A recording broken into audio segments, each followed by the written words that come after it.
Bonjour, c'est Ursule encore. Que le Seigneur vous bénisse. Voilà, aujourd'hui, nous parlons de l'homme, chef de la famille. Ah, c'est un sujet intéressant, n'est-ce pas? Donc, vous savez que on est dans une époque où on essaye d'enlever tout ce qui nous distingue en fait. Par exemple, il y a des femmes qui veulent devenir des hommes, il y a des hommes qui veulent devenir des femmes, ou tout simplement, on essaie de faire sauter toutes les règles que Dieu a établies comme base d'une famille. Et moi, il m'est déjà arrivé de me retrouver dans des maisons où, en parlant comme ça, j'entends souvent des gens dire, au fait, ici, dans notre famille, dans notre maison, il n'y a pas de chef. Et il n'y a pas de chef, chacun prend la décision et puis on arrive à un point commun et tout et bon voilà. Et quand j'entends ça, je comprends tout simplement qu'au fait, il y a plusieurs personnes qui n'ont pas vraiment compris la pensée de Dieu. Parce que quand Dieu a dit que l'homme est le chef de la famille, il n'a jamais dit que l'homme est le chef pour écraser. Il n'a jamais dit que l'homme est le chef pour prendre la décision tout seul. Ou bien il n'a jamais dit que l'homme est le chef pour prendre 90% des décisions et puis 10% c'est la femme. Il n'a jamais dit ça. Notre Dieu est un Dieu d'ordre. Et étant un Dieu d'ordre, il faut bien qu'il y ait un chef établi à quelque part. Quand on va dans nos industries, dans nos sociétés, peu importe la boîte dans laquelle on travaille, il y a toujours un leader, il y a toujours un supérieur dans la boîte. Si ce n'est pas le PDG qui est là, en tout cas, à l'endroit où tu seras, il y aura toujours quelqu'un. Sauf pour ceux-là qui travaillent pour le gouvernement. On ne sait pas où est le gouvernement, mais on dit seulement, je travaille pour le gouvernement. On sait que le chef, le grand chef, c'est le gouvernement. Mais il y a toujours des leaders à chaque niveau établis au-dessus des autres. Et puis ainsi va la vie. Et est-ce que les gens se révoltent pour dire que, je ne veux pas que cela soit mon chef? C'est fort possible. Mais très souvent, ce que les gens font, ils font tout pour que le chef ne soit pas fâché contre eux, parce que ça peut valoir une mise à pied, ça peut valoir des pénalités, et les gens font tout pour travailler dans une atmosphère de paix, les uns avec les autres, surtout avec leurs supérieurs. Et quand cette paix-là est rompue, très souvent, les gens vont partager à leurs amis, vont dire que non, vraiment, je n'aime plus l'atmosphère à l'endroit où je travaille, ou bien je trouve par exemple que mon boss, il n'a pas une bonne attitude, ou bien je trouve que les gens sont mesquins, et puis patati patata. C'est tout simplement parce que le climat qu'on expecte, le climat qu'on attend, c'est un climat de paix. On attend un climat où l'ambiance est amicale. Et quand ça manque, en tout cas, ça ne fait pas du bien. Donc c'est pareil dans une maison. Dans une maison, Dieu s'attend à ce qu'il y ait un chef. Et c'est lui qui a créé Adam et Ève. Adam a été créé le premier, on se rappelle. Et Dieu a fait tomber Adam dans un profond sommeil. Il a pris la côte d'Adam et il en a fait Ève. Alors Ève a été créée en deuxième. Je ne sais pas pour vous. Il y a des familles où on ne touche pas au premier. Celui-là, c'est le premier. Il peut faire tout ce qu'il veut. On ne touche pas. Tous les autres enfants sont pliés, de se plier, pardon, excusez-moi de répéter le mot deux fois, de se plier à ce que le grand frère a décidé ou la grande sœur a décidé. Bon, ça c'est comment on appelle ça, la cuisine de certaines personnes. Mais avec Dieu, c'est pas comme ça qu'il a pensé. Dieu est un Dieu d'ordre. Alors il a pensé que Adam était le premier et Ève était la seconde, non pas parce que Adam doit tout décider et puis Ève se plie là à terre pour dire que bon, ok papa, tu as tout décidé et puis c'est fini. Mais il a mis de l'ordre dans la maison pour qu'il y ait une atmosphère de paix, il y a une atmosphère de calme. Et si des problèmes survenaient, parce que dans les couples il y a toujours des problèmes, au moins on s'entendrait sur une chose, on sait que bon, voilà, le chef de famille a donné la ligne, la direction, et on va tous se plier et on va prier. Et si ce n'est pas ça, Dieu va répondre. Parce que je vais vous dire, dans une famille, il y a toujours des problèmes. Si vous êtes marié, ou bien si vous vivez en couple, peu importe, et qu'il n'y a pas de problème dans votre couple, c'est qu'il y a un problème. C'est qu'il y a un problème dans la maison. C'est qu'il y a peut-être une personne qui subit Et pour éviter tout ce problème, il a décidé de fermer sa bouche. Donc, il y a un qui règne en roi absolu, en souverain, et qui fixe toutes les lois dans la maison. Mais sinon, si vraiment vous êtes une famille qui vivait en harmonie et où le Christ règne, même si Christ n'est pas dans la famille, même si c'est une famille qui n'est pas chrétienne, il y a des moments où il y aura des crises dans la famille. Parce qu'on est des humains et souvent le papa peut prendre une très mauvaise décision et tout le monde va payer. Mais si la femme, par exemple, se rend compte que la décision n'est pas ça et qu'elle décide, par exemple, d'intervenir, ça peut créer des crises. Ou bien si on a des jeunes enfants ou bien des jeunes adultes, ils sont à la maison avec nous, à un moment donné, il faut tout simplement qu'on relâche au niveau de notre éducation, de notre surveillance pour dire, bon, tiens, l'enfant est grand, il n'a pas 6 ans pour que je continue de le traiter comme un enfant de 6 ans, et il faut que je puisse m'ajuster. Alors, l'homme est le chef de la famille pour toutes ces raisons-là que j'ai évoquées. Il n'est pas le chef pour écraser, mais il est le chef pour aimer, pour chérir. J'aimerais ça qu'on lise Éphésiens 5, le verset 22 au verset 23, et je vais avancer certaines raisons qui font que l'homme est le chef de la famille. Alors, femmes, soyez soumises à vos maris comme au Seigneur, car le mari est le chef de la femme. Comme Christ est le chef de l'Église, qui est son corps et dont il est le sauveur. Or, de même que l'Église est soumise à Christ, les femmes aussi doivent l'être à leur mari en toutes choses. Marie, aimez vos femmes comme Christ a aimé l'Église et s'est livré lui-même pour elle, afin de la sanctifier, après l'avoir purifiée par l'eau et la parole, afin de faire paraître devant lui une Église glorieuse, sans tache, ni ride, ni rien de semblable, mais sainte et irrépréhensible. C'est ainsi que les maris doivent aimer leurs femmes comme leur propre corps. Celui qui aime sa femme s'aime lui-même. Alléluia! C'est jamais personne n'a haï sa propre chair, mais il la nourrit et en prend soin, comme Christ le fait pour l'Église, parce que nous sommes membres de son corps, étant de sa chair et de ses os. C'est pourquoi l'homme quittera son père et sa mère et s'attachera à sa femme, et les deux deviendront une seule chair. Ce mystère est grand, et je dis cela par rapport à Christ et à l'Église. Du reste, que chacun de vous aime sa femme comme lui-même, et que la femme respecte son mari. Ah, que chaque homme aime sa femme comme lui-même. Waouh, quelle belle phrase.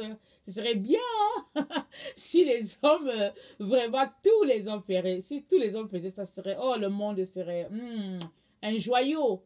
Mais malheureusement, c'est pas toujours cela.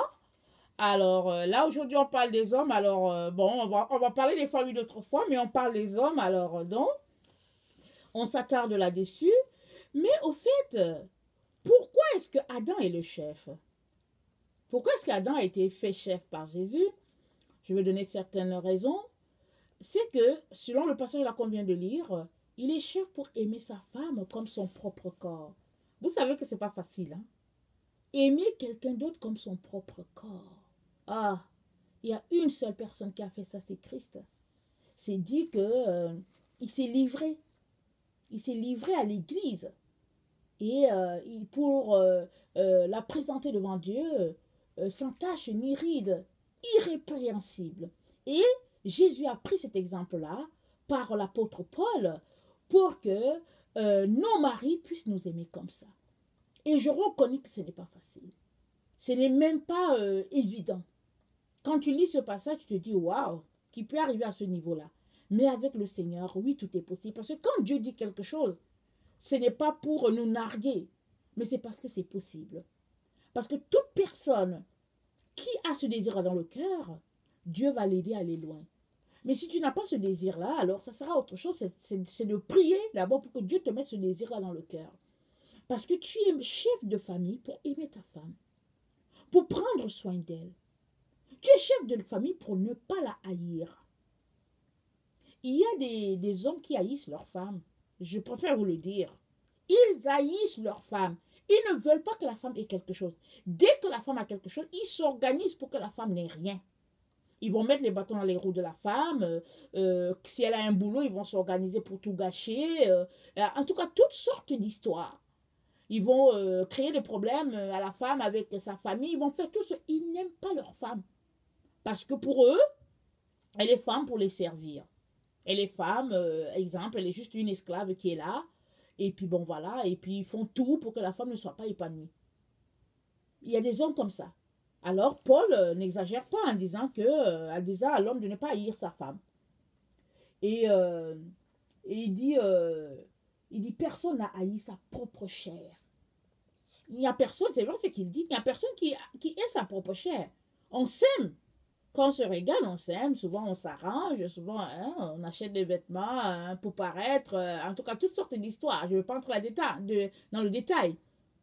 Mais Paul nous dit il dit à l'homme, tu dois aimer ta femme comme ton propre corps. Parce que ta femme, c'est ton corps, et puis ton corps, c'est le corps de ta femme. Donc, tu dois prendre soin du corps de la femme. Tu dois tout faire pour l'élever. Tu dois travailler de manière à ce que ta femme soit distinguée. Ta femme doit être bien quand elle est avec toi. Ta femme doit être la personne qui dit « Oh, j'ai tel problème, oh, je vais aller voir mon mari, je suis sûre que lui, il a la solution, il va m'aider. » Mais de nos jours, ce qui se passe, c'est que souvent, les femmes, quand elles sont en situation difficile, elles disent « Oh, je ne veux même pas en parler à mon mari parce que ça ne vaut pas la peine. Ça ne vaut pas la peine. Au lieu de me consoler, il va me taper dessus.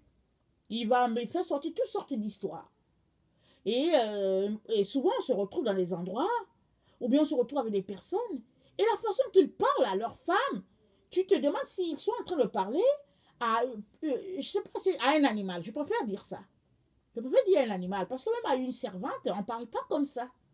Même à un enfant, on ne parle pas comme ça. Mais quand tu écoutes ces personnes à traiter leurs femmes, tu es là, tu te dis, mais mon Dieu, qu'est-ce qui se passe? Est-ce qu'il y a encore des êtres humains comme ça sur la terre? Mais écoutez, c'est des réalités. Mais nous, les enfants de Dieu, nous qui avons cette espérance-là en Christ, nous sommes appelés à changer, à voir les choses autrement.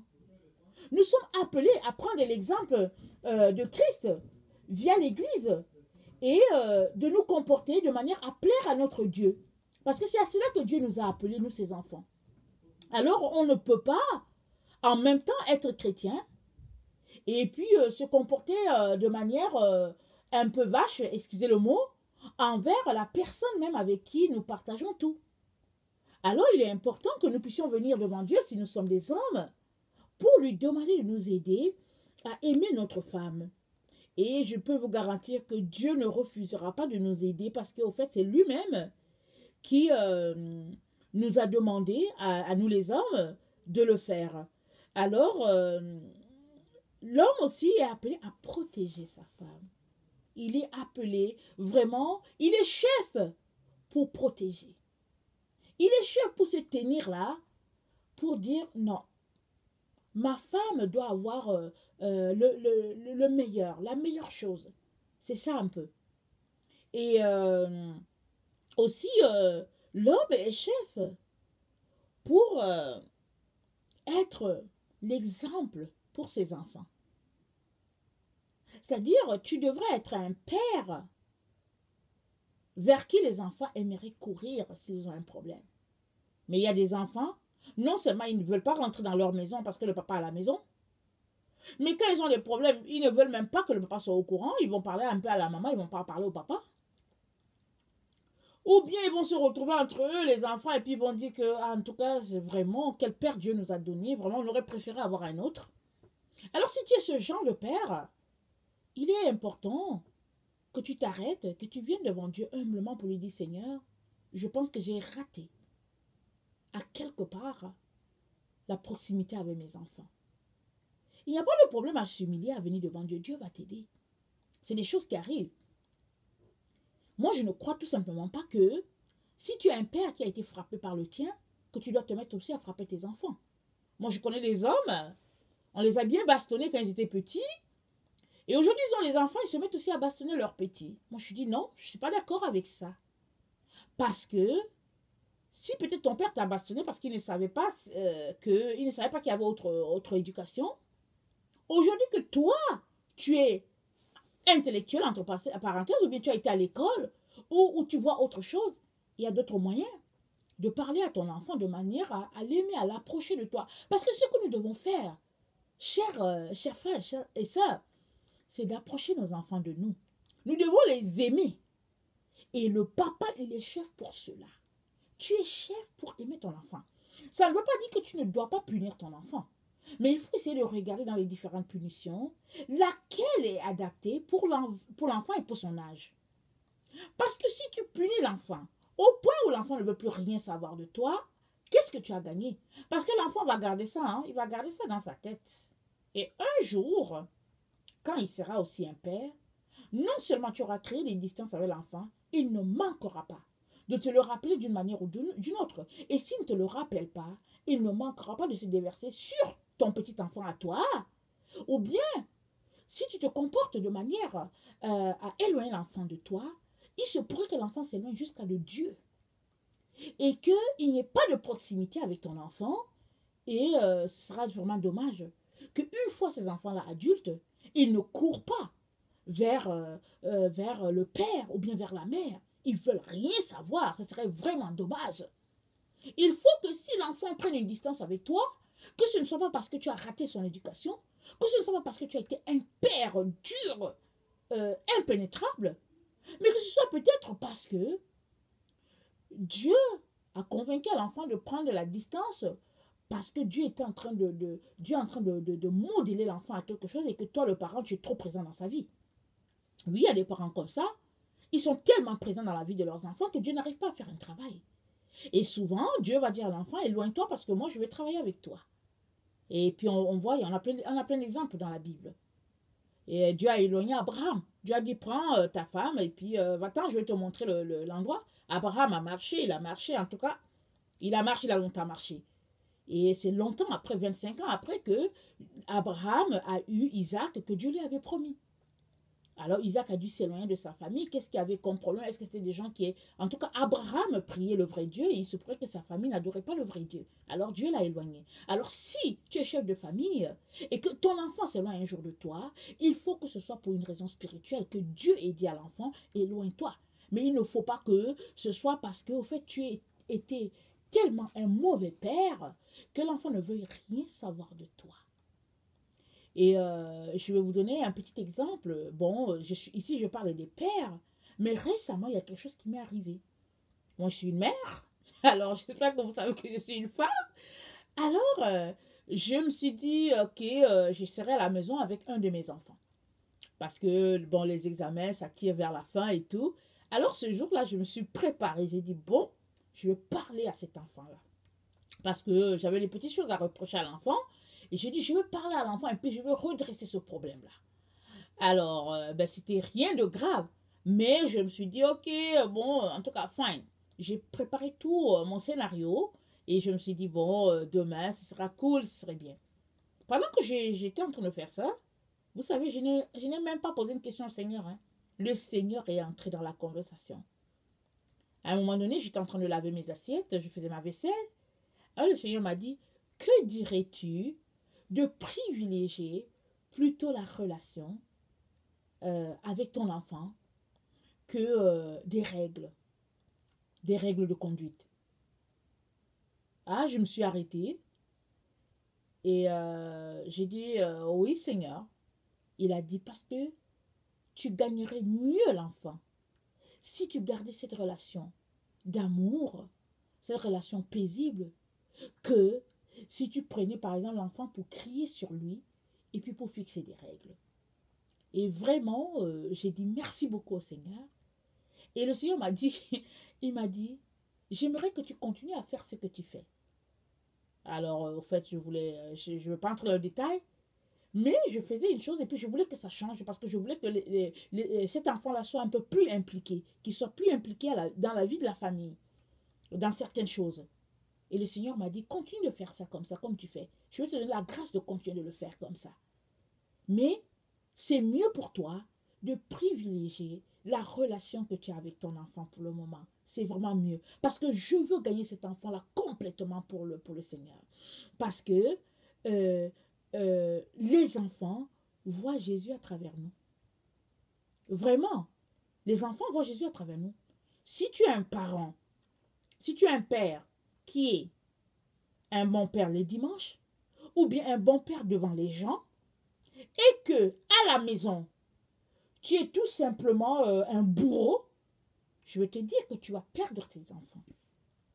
Tu vas les perdre. Parce qu'ils vont voir que tu es quelqu'un de double.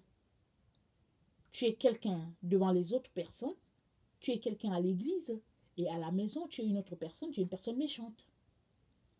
Et le Seigneur nous appelle à ne pas mener une double vie.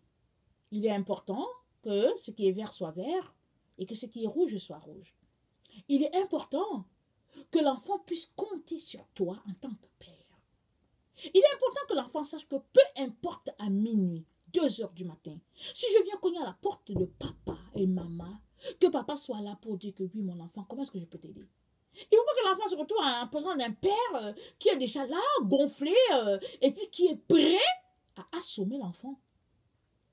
Il faut que si l'enfant a fait une erreur, et que tu avais dit à l'enfant de rentrer à 22 heures, et que l'enfant est rentré à 2 heures du matin, il faut que l'enfant ait cette paix-là, en sachant que quand je vais rentrer à la maison, oups, ce ne sera pas les coups de poing qui vont m'accueillir devant la porte, ou bien ce ne sera pas les engueulades.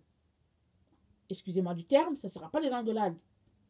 Mais il faut que l'enfant sache que, bon, ok, j'ai exagéré, et que l'enfant sache que papa va comprendre, il va me pardonner. Ça, c'est très important, mes chers frères et chères sœurs. C'est très important. Parce que souvent, on prend notre position de père en disant que, bon, je suis le chef de la famille, et en tant que chef, il doit m'obéir, et puis patati patata, et puis tatati tatata, et on perd l'enfant. Vraiment, j'aimerais nous encourager à considérer ce verset-là, où Paul a dit, parents, n'irritez pas vos enfants. N'irritez pas vos enfants. Comment est-ce qu'on peut irriter l'enfant? On peut l'irriter dans ce sens qu'on exagère dans, dans la position que Dieu nous a donnée. On exagère. Comme l'exemple que je venais de vous donner, ça ne concernait pas mon mari, ça me concernait. Mais le Seigneur m'a dit, qu'est-ce que tu dirais si tu privilégiais plutôt une relation d'amitié avec ton enfant, si tu continues dans le même type de relation que tu avais avec l'enfant. Parce que ce que tu vas dire, ça risque de briser beaucoup de choses. Parce que l'enfant, le Seigneur, il connaît chaque enfant. Hein. Il nous a prêté les enfants pour un certain temps, et puis les enfants vont finir par partir. Ils vont partir un jour. Mais il faut que l'enfant, même étant parti, il sache que si ça ne va pas dans son couple, que l'enfant sache que si j'appelle papa, ou bien si j'appelle maman, je sais que, oh, j'ai les bras qui sont là. Il ne faut pas que l'enfant appelle papa et puis il dit que ouais, oui, je t'avais dit, et puis tatati, tatata, et puis finalement l'enfant il se regarde, il se dit, mais où est-ce que je vais me tourner? Et si l'enfant n'a pas eu le temps de bâtir sa relation avec le Seigneur Jésus, il sera ébranlé, complètement ébranlé. Ou bien, j'espère que toi qui m'écoutes, tu n'es pas ce père-là qui, il y a un problème qui s'est passé avec l'enfant, ça fait 10 ans, et puis tu es toujours assis sur le problème. En disant que bon, il y a 10 ans, il a fait ceci. Ou bien ça fait 20 ans, il y a quelque chose qui s'est passé avec l'enfant. Tu es toujours assis avec le problème pour dire ça fait 20 ans et puis... Non, vous savez quoi? Souvent, on est chef de famille pour pouvoir demander pardon à nos enfants. C'est ça.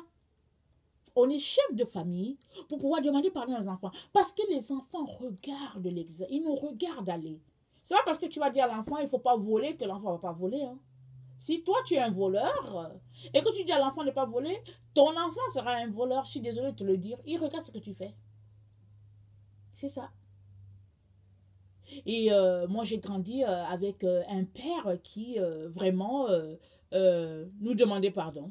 Moi, j'étais petite. Mon père lui demandait souvent pardon. Il avait 4 filles. Et puis vous savez, les filles, c'est émotif. Mon père lui demandait pardon. Et ça, c'était vraiment quelque chose de bon, parce que j'ai grandi dans une famille chrétienne. Et si toi, tu dis que tu es chrétien, et que tu m'appelles pour les études bibliques en tant que mon père, et que tu as fait une faute, et que tu n'es pas capable de me demander pardon, alors il y a un problème avec toi. Alors il faut que je me demande si tu pries vraiment le Jésus-Christ de la Bible ou pas. Alors, donc mon père, il avait cette influence-là sur nous. Mais je l'ai vu nous demander pardon dans ces moments où il a fait la chose n'était pas correcte. On n'était pas des adultes. On était jeunes. Mais de voir mon père demander pardon, ça m'a marqué. Ça m'a montré que Dieu est vrai. Ça m'a montré que oui, vraiment, mon père aussi était vrai dans sa relation avec le Seigneur. Donc c'était un temps de sa vie où il était très très très proche du Seigneur. Et ça a pu se répertorier sur nous dans le sens que quand je les ai quittés et que je suis allée en Occident pour poursuivre mes études, comme j'ai vu un père qui se réveillait à 5 heures du matin pour prier son Dieu, une fois loin de mes parents, dans tout ce que j'ai connu comme détresse, à un moment donné, j'ai décidé tout simplement que j'allais aussi me réveiller à 5h30 pour entrer en relation avec le Seigneur. Ça, c'est parce que je l'ai vu chez mon père. Et cette pratique-là de 5h30 du matin a fait que non seulement je me suis rapprochée du Seigneur, j'ai reçu le baptême de l'Esprit et ça a changé toute ma vie. Mais c'est parti du fait que j'ai vu mon père à 5h30 se lever, je l'ai vu me demander pardon, je l'ai vu vivre sa foi vraiment telle que il me le disait.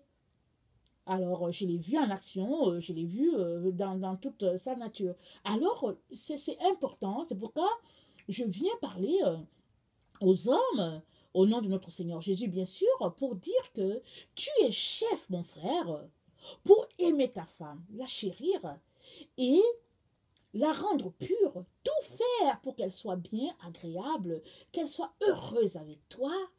Et aussi tu es chef pour aimer tes enfants, les encadrer et faire que l'enfant puisse compter sur toi tout le temps. Je sais que ce n'est pas facile de demander pardon à un enfant quand tu l'as offensé, mais prie et que le Seigneur t'aide à demander pardon.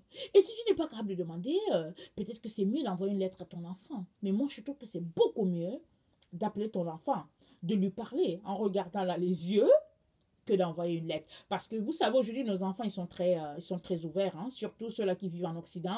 En tout cas, ils sont très éveillés par rapport à nous. Alors, si vous leur envoyez une lettre, ils risquent de dire, papa a peur de moi ou quoi, ou bien papa est gêné, ou parce qu'à l'école, on leur enseigne plein de choses. Alors, si tu fais l'effort de venir devant ton enfant pour lui demander pardon, pour dire que papa a mal fait et puis pardonne et tout, je vais vous dire que ça va libérer beaucoup de choses dans la vie de cet enfant. Nous, c'est quelque chose qu'on vit beaucoup dans notre maison ici, je le vois. Je le vois quand quelque chose se passe entre les enfants et leur père, ou bien entre les enfants et moi. Je le vois.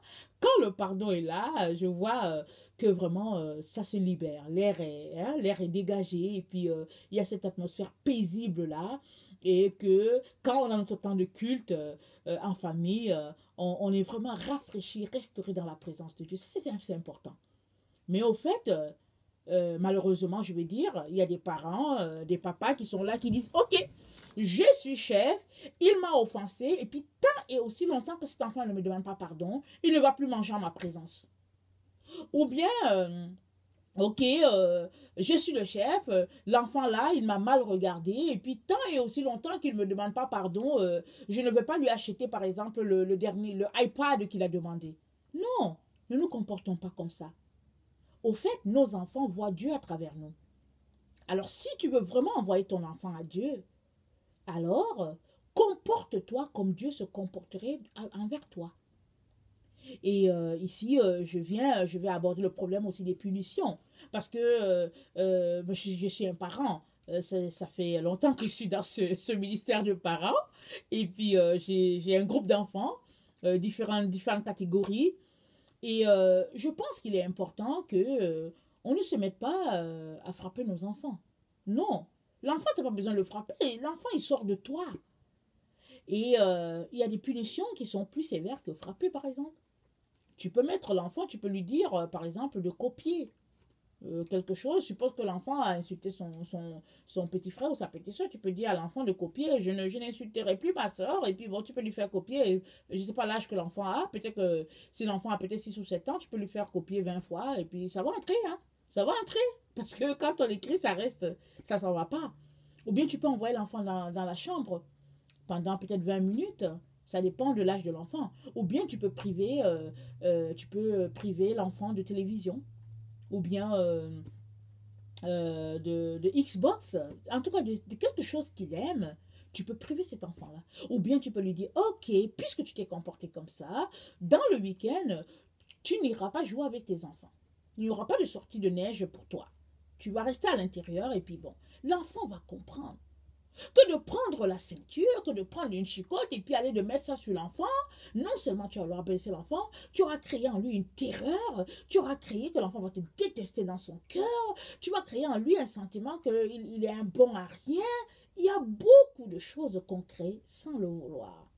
Je ne nous le conseille pas. On est des parents et soyons des parents jusqu'au bout. Des parents pour aimer. Sois un père pour aimer, un père pour chérir. Et si tu te rends compte que ta femme ne vient pas vers toi quand elle a des problèmes, pose-toi des questions. Pose-toi des questions. Va prier et vraiment va demander à ta femme, chérie, au fait, qu'est-ce qui se passe? J'aimerais tant te voir revenir, mais je vois que, en tout cas, tu prends vraiment tes distances avec moi. Qu'est-ce qui se passe? Peut-être qu'elle va te dire ce qui se passe et tu seras étonné de savoir que c'est peut-être toi la cause de la situation. Peut-être c'est toi qui fais que elle préfère ne pas te parler et puis elle va appeler une de ses amies en ligne. Ou bien elle préfère ne pas te parler et puis elle va appeler son papa.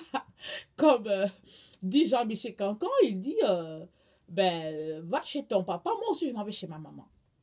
Alors, question de dire que, voilà, un couple, ils ont des problèmes, et au lieu qu'ils règlent leurs problèmes, l'un dit je m'en vais chez mon papa, et puis l'autre dit je m'en vais chez ma maman. Ça arrive beaucoup, hein, surtout dans notre siècle, où les gens ne veulent plus s'arrêter pour régler leurs problèmes, alors ils impliquent les parents dans leurs discussions.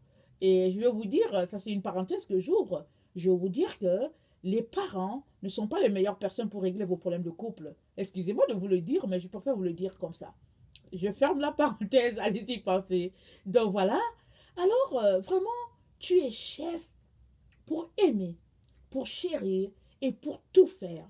Pour que ta femme puisse se retrouver dans la présence de Dieu un jour, mais aussi tes enfants. Chacun de tes enfants, qu'aucun ne se perde.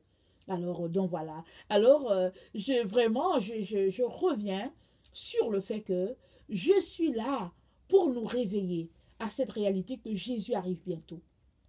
Alors, on ne sait pas c'est quand, mais il arrive bientôt. Et le mariage, la vie de couple, la vie de famille, c'est un terrain pour la sanctification. C'est un terrain où Satan agit beaucoup. Vous savez, Jésus a dit, ne vous couchez pas dans un état de colère.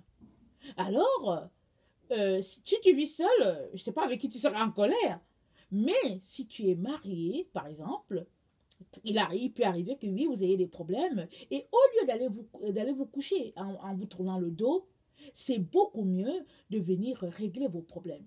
Alors, si la femme ne le fait pas, alors toi, tu es un chef pour pouvoir prendre ta femme et vraiment tout faire pour que le problème soit réglé. Parce que la Bible dit que quand deux s'accordent pour demander quelque chose, ça leur est accordé. Et si tu es en chicane avec ta femme, ou bien si tu es en situation de désaccord, pardon, avec ta femme, alors ça veut dire que la prière ne passe pas. Ça veut dire que vous venez d'ouvrir une porte à l'ennemi. Alors il est très important de fermer cette porte-là. Alors on la ferme comment? En se demandant pardon. Et le chef de famille, très souvent, est mandaté de faire ce premier pas-là si la femme ne le fait pas. Mais il y a certains hommes, ils vont rester gonflés, ils vont dire, bon, c'est à elle de me demander pardon, je suis le chef de la famille. Alors, je ne pense pas que ça marche comme ça. Alors, donc, vraiment, j'aimerais vraiment nous encourager à saisir toute occasion pour la sanctification. Et ce n'est pas facile, la vie de couple. Elle est vraiment très difficile. Mais pour quiconque veut s'humilier, pour quiconque veut avancer dans la marche avec le Seigneur, la vie de couple est un bon terrain pour la sanctification, pour s'approcher de Dieu. On était à une conférence de couple il y a quelques années et le conférencier nous a dit je suis marié, j'ai 5 enfants. Et il a dit je vais vous dire que je n'ai plus de péché parce que j'ai 5 enfants. Il dit quand j'avais un enfant, quand j'étais juste ma femme et moi, j'avais beaucoup de péchés. Après un enfant, bon, les péchés étaient quand même considérables, mais les péchés sont allés en diminuant depuis que j'ai 5 enfants. Question de dire que, en tout cas, il y a eu frottement à la maison avec la femme, avec les enfants, et que, bon, les situations ont fait que, bon, il s'est épuré. Et ce qu'il dit, il a dit en blaguant, mais il y a une leçon là en arrière, c'est que quand on vit en famille, il y a toujours des situations difficiles. Il y a toujours des situations difficiles. Mais le rôle du chef de famille, c'est de s'organiser pour que tout cela soit réglé. Et très souvent, Dieu va commencer par épurer le chef de famille. Il a dit, quand l'arbre porte du fruit, Jésus a dit, ça c'est dans Jean 14, pardon, il dit, je l'émonde pour qu'il porte encore plus de fruits. Alors c'est intéressant de voir un chef de famille qui est émondé. Pas un chef de famille qui est rempli de lui-même et puis où finalement l'eau ne coule pas. Soit plutôt un chef de famille émondé où l'eau pure coule. Ça coule jusqu'à ta femme et ça coule jusqu'aux enfants. Donc voilà, alors vraiment j'aimerais nous encourager à travailler à cela. Et une autre fois j'aborderai l'histoire de la femme, femme soit soumise. Alors dont je vais me parler à moi-même ce jour-là. Et en attendant cela, vraiment, venons devant le Seigneur avec crainte et tremblement, confessons nos péchés, menons une vie de repentance à chaque jour, parce que Jésus arrive bientôt. On ne sait pas c'est quand, mais il va venir. Et il faut qu'il nous trouve vraiment prêts. Il ne faut pas qu'il nous surprenne. Il faut que quand notre Seigneur viendra dans toute sa gloire, on puisse être parmi ceux-là qui seront dans sa présence. Voilà, si tu es quelqu'un qui ne connaît pas le Seigneur, j'aimerais t'inviter à inviter Jésus dans ta vie. Je sais que ce n'est pas évident. Surtout quand on a grandi dans une religion où on nous a enseigné autre personne que Jésus. Ce n'est pas évident. Mais j'aimerais te demander de mettre Dieu au défi. Dieu aime ça. De venir lui demander si c'est vraiment Jésus le chemin. Et vraiment, demande-lui ça avec un cœur sincère. Ne demande pas pour juste le fatiguer, mais demande-le-lui vraiment parce que tu veux savoir. Parce que je suis sûre que, au fait, tu veux le paradis. Il n'y a personne qui aimerait aller en enfer. Il n'y en a pas. Et ceux-là même qui se retrouvent en enfer, c'est souvent les personnes qui ont été trompées. Mais il n'y a personne qui veut se retrouver dans cet endroit-là. Tous veulent aller au paradis. Je suis sûre que toi aussi. C'est pour cela que tu es dans une religion. Mais je vais te dire que la religion ne sauve pas. La seule personne qui sauve, c'est Jésus. Alors viens voir ton Père, celui-là qui t'a créé, l'Éternel des armées. Il ne manquera pas de se révéler à toi. Il ne manquera pas de te dire qui il est en réalité. Alors voilà, soyez encouragés, soyez bénis. Et le Seigneur Jésus vous aime beaucoup. Moi aussi. Merci.